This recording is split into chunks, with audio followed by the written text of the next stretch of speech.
السلام عليكم ورحمة الله وبركاته. يا جماعة ايه اللي بيحصل ده؟ تخيل شد عضلي بوظ لعيبة الاهلي واحد ورا التاني. تخيل بعد يومين راحة، يعني 48 ساعة 48 ساعة بدون تدريب خالص. سبحان الله، بعد ماتشين في بداية الموسم. عد معايا بقى. أشرف داري المغربي اشتكى من الشد العضلي، والناس طبعا قعدت تقلق، لكن الحمد لله الأشعة طلعت سليمة ورجع يتمرن زي الفل. نخش على اللي بعده بقى.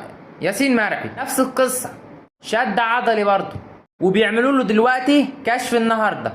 تريزيجيه الكابتن التاني للفريق كان خارج من ماتش فاركو سليم زي الفل، لكن فجأة بعد يومين راح برضه يشتكي من الشد العضلي. محمد شكري ما لعبش خالص نهائي وبرضه اشتكى من الشد العضلي. ترى ايه اللي بيحصل؟ لكن الحقيقة يا جماعة ان 48 ساعة راحة في بداية الموسم دي مشكلة كبيرة. ده لسه اللعيبة خارجة من اجازة طويلة، لسه في فترة الاعداد.